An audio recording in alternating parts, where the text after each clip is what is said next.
This soil used to be lifeless dirt, but now it grows everything. By the end of this video, I'm going to share with you a step-by-step system for you to create soil like this at home.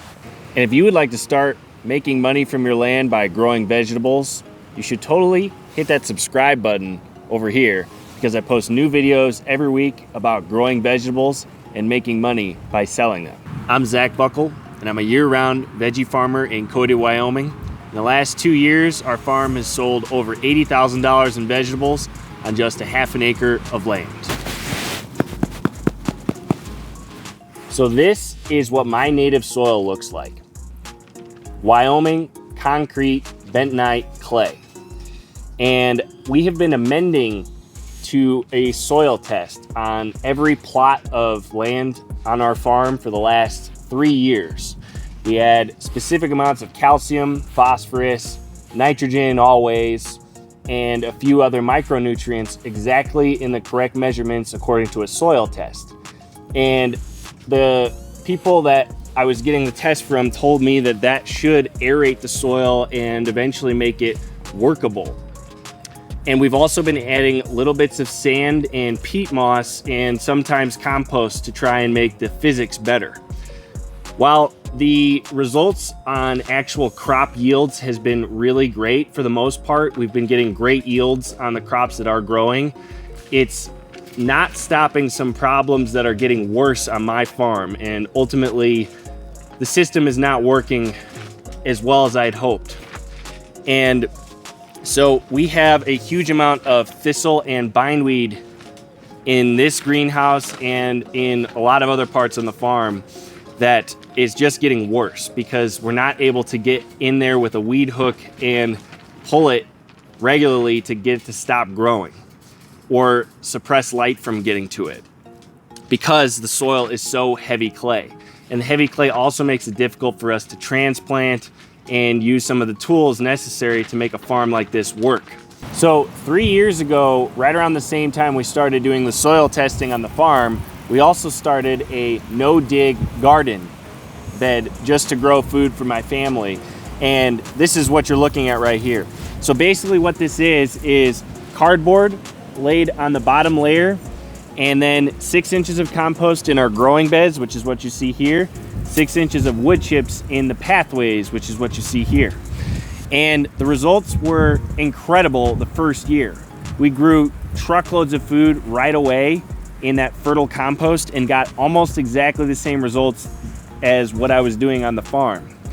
And so I've decided that we're gonna slowly transition the majority of my farm into this style of growing because it's just a lot easier to get results fast and stay on top of all of the weeds that do grow and can't necessarily be cultivated with a hoe.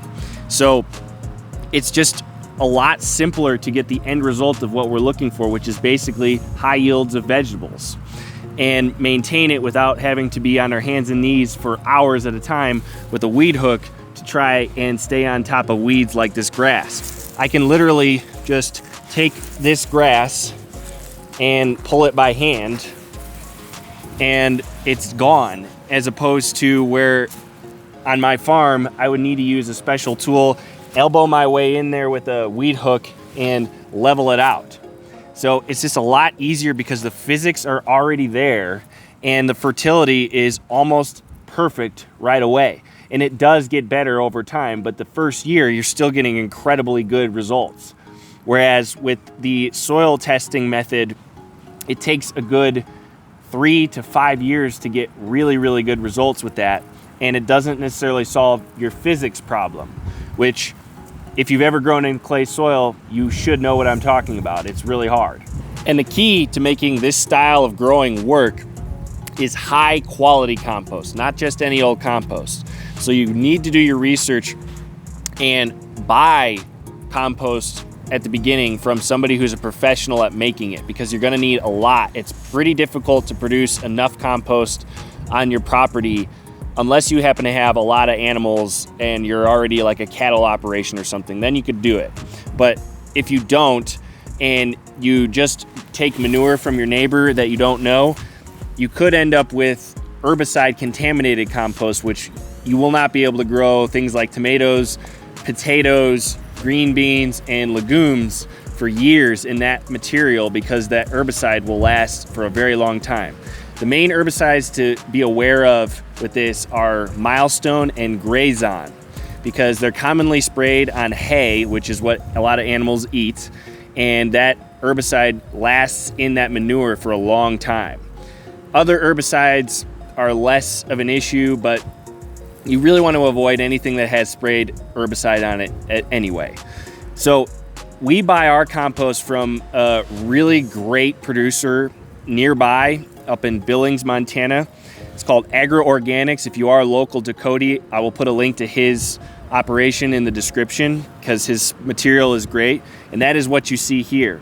And he is so passionate about what he's doing because he believes in this kind of agriculture that I know he's trustworthy. He sent me tests of what is included in the compost, and he uses a lot of slaughterhouse material, so dead animal parts basically, a little bit of manure, and basically wood chips, and breaks it down over a couple years. So by the time it gets to me, it's already broken down and ready to grow.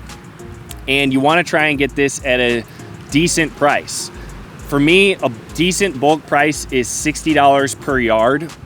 You might be able to get it cheaper, but even if you have to spend a little bit more than that, on a small garden, it's not that big of a deal, because adding 6 inches at the beginning may sound like a lot. And when I say 6 inches, I mean I could literally put my finger down 6 inches deep.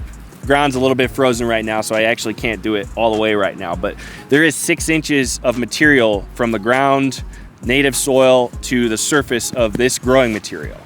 And it's a lot at the first, but your first year, it'll pay for itself at least twice over in crop yield. And then your second year, you only need to add 1 inch at a time. So you're only adding an extra inch per year after the initial dose of compost. And so it's really simple to keep all of your growing space amended and fertile with this system, and you don't have to screw around with soil tests and whatnot. You just need to find a really good source of compost. And it simplifies the whole process so you can get results as soon as possible. So for example, if you wanted to start a 1/4 acre high intensity veggie farm using this system, your first year, you would need to invest about $4,500 in compost to get that 6-inch layer on all of the growing space. Now that might sound like a lot, but if you actually plant every square foot at least twice or once with a really long producing crop, you should be able to earn at least $20,000 in revenue your first year. So that revenue more than pays for the compost investment. Then your second year, you're only adding 1 inch. So your investment is only $750 to amend all of those beds and keep them fertile for the year after. And your revenue potential your second year should be higher, closer to $25,000. Your first year, you're not likely to have perfect success with everything. And so I've built in a margin of error into that number. Your second year, the soil should be more fertile than it was the first year, and hopefully your skill set will be improved as well. So your success rate will go up and you can earn more money. So you see how fast this pays for itself and shaves years off of your soil building curve and gets you results as soon as possible. So making your own compost is another option. What you see behind me is the farm's compost pile. The only drawback is it takes a lot of time to make your own compost from your own produce waste, and it's really hard to make enough to keep a farm like this going. So you have to turn the compost and keep it moist. And in a climate like mine, we get almost no rain, so it takes forever for things to break down. What you see behind me, some of it is over 2 years old and it just hasn't broken down because it's so dry here. So those are just some things to be aware of. But it's definitely a good idea to make your own compost and have a pile somewhere, especially if you do live in a climate where you get a lot of rain. It should break down into usable compost in 1 to 2 years, even if you just leave it static in a big pile and don't turn it. But making compost is a whole subject in and of itself. So I prefer to just buy it because it's simpler, especially as a business. And it saves me a lot of time and energy. I don't need to have a tractor to turn it, and I know that the cost is a very low input cost to fund my operation. So setting up a no-dig farm at any scale is so simple, a kid can do it. It just requires a decent amount of manual labor. Basically, all you need to do is map out exactly where you want your growing beds, your pathways, and your perimeter, which I recommend about a 3-foot perimeter around the entire space to make sure that weed seeds don't blow in very much and grass doesn't grow in underneath. And you lay out cardboard or builder's paper, and then 6 inches of compost in your growing space and 6 inches of wood chips in your pathways. You can use a string to map out exactly what that's going to look like before you do all of the manual labor of moving it, but that's basically it. There's really not much more to say. If you want a complete step-by-step guide that you can actually sit down and read that walks you through that entire process, I have one that's called the Backyard Farm Launchpad that you can grab at the link in the description below. It also includes a bunch of useful tools like an annual planting schedule, a list of really high profit crops you can grow to make money, and basically a pre-made quarter-acre farm plot map you can use to create your own farm if you want. So grab that at the link in the description below. And if this video gave you a light bulb moment of what you can do on your property, you'll love this video where I break down step by step how you can turn a quarter acre into $20,000 a year using this exact soil building mechanism and the techniques on how to keep it productive and have a constant flow of food throughout your season to either eat or sell to your customers. Check that out over here.